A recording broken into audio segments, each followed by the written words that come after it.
Well, Scott, here we go, man. About time we're hearing something, and I just wonder what else is going to lead to, because Neil Druckmann says Naughty Dog title could redefine mainstream perceptions of gaming.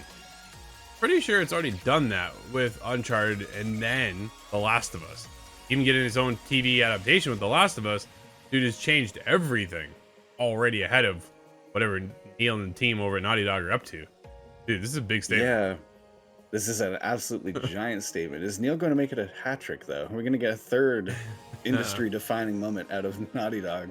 Very curious, right? Tom Ivan over at VGC. Uncharted 4 and The Last of Us creative director Neil Druckmann has said Naughty Dog's next title could, quote, redefine mainstream perceptions of gaming, end quote.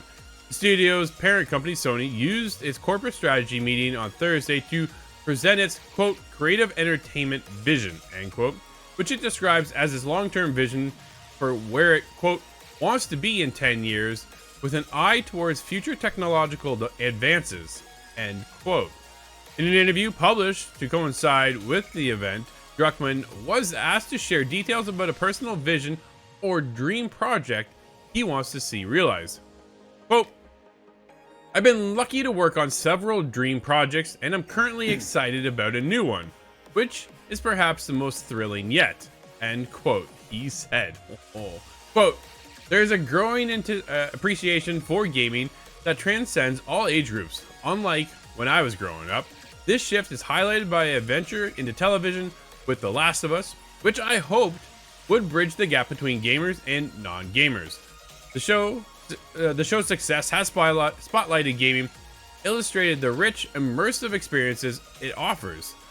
This visibility excites me not only... Oh, here, dude, I'm already... I got a thought. I just... Squirrel, right?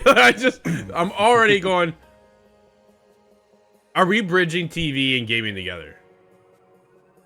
Oh, no. Okay, I know. No, only because of Silent Hill and Ascension, I believe. I've tried to scrub the title from my mind. Yeah. All right, let me get back in the article, and then we'll break it all down. Yeah, the show's success has spotlighted gaming, illustrating the rich, immersive experiences it offers. This visibility excites me not only for our current project, but for the broader potential of gaming to captivate a global audience. I'm eager to see how the new game resonates, especially following the success of The Last of Us, as it could redefine mainstream perceptions of gaming, end quote. Naughty Dog has yet to announce its next game, and Druckmann has danced around its identity during the recent interviews. He's pretty good at doing that. Last year, he suggested the studio would reveal its next game closer to its release than it has previously been the case, in a bid to combat work-life balance issues that arose from announcing what it was working on too soon. Scott, we've seen a lot of that over the years. Excuse me. Things get announced way too soon. Delay, right? And it just doesn't work. I think, dude, no. I'll never forget Fallout 4 because I thought it was perfect.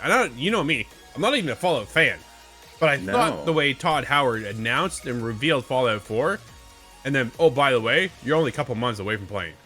Boom, right? And that's all we needed, or everybody else, anyways. Yeah, no, I think that's fair. I had the thought just now, actually, instead of being worried because of something like Silent Hill Ascension, yeah, maybe I should be more excited because of something like Quantum Break. Quantum Break was excellent. Well, I wonder if which you're correct. Actually, I did really enjoy it until you got to the final boss fight, which I thought was just horrible.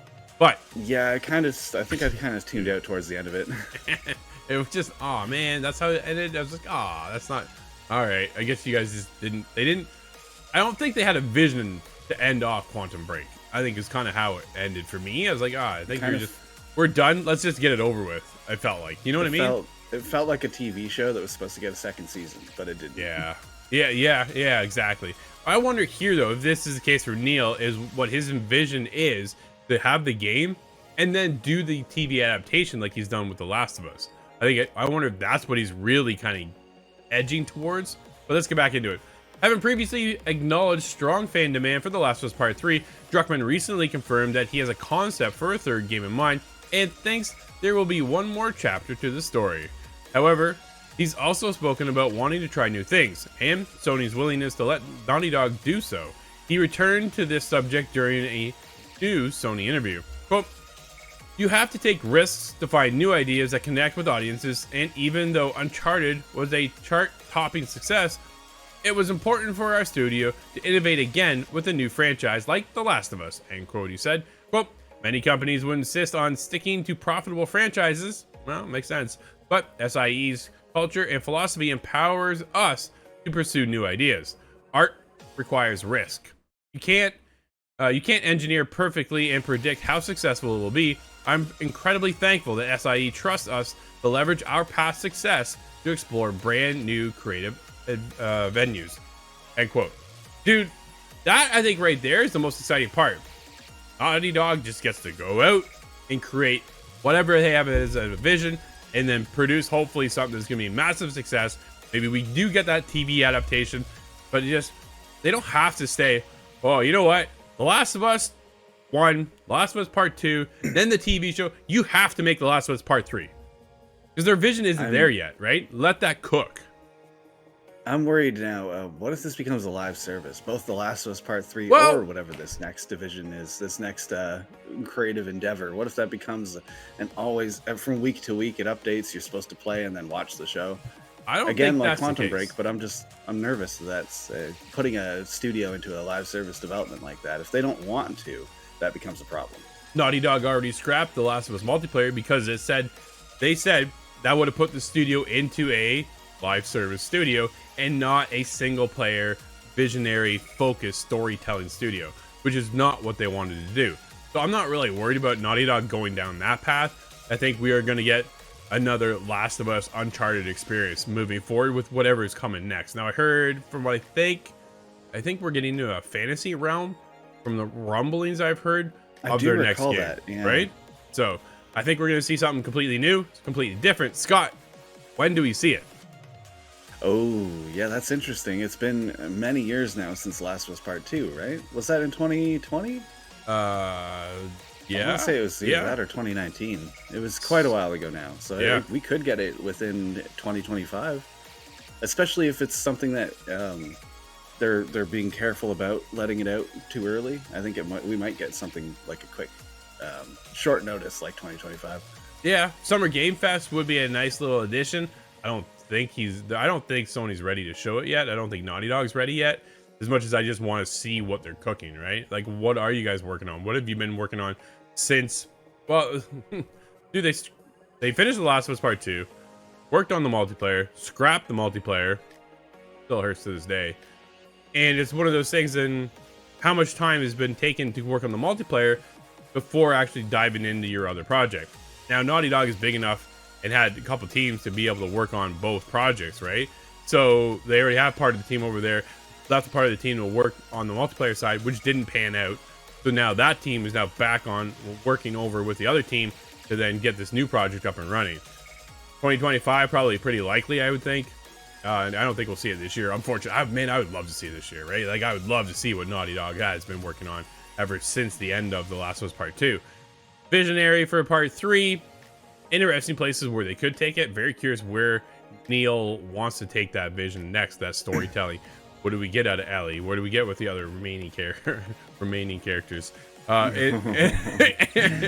many are remaining by the end? I have my doubts. But... Well, yeah, and then how do they wrap up the Last of Us Part 3, right? So yeah, there's a lot cooking over at Naughty Dog, and man, like, what a highlight of a studio to have on your arsenal of weapons you are ready to announce, because it's going to be one of those moments.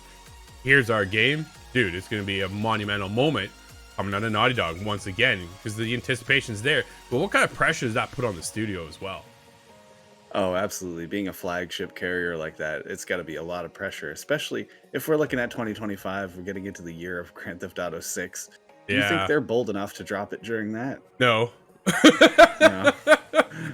No, I don't think they want to, right? I don't think they need to. I don't think they're ready. I think that's the other side of it. I don't think they're ready. So I think if we do see anything, it'll be at the tail end of 2025, and then with the release in 2026. Let GTA 6 have its time. Let people get, okay, we've been playing this for a few months, kind of get over that huge swell of excitement, and then get ready to drop their game. Start building that excitement up. but you do not want to get stuck in the wake of GTA 6. I don't care what studio you're at. It doesn't, man. If you're dropping, nobody should drop anything the day GTA 6 drops. You're not even Kojima. Nope, dude, no, nobody, right? So yeah, I don't know. Very interesting year ahead. Very curious to see what the rest of this year holds.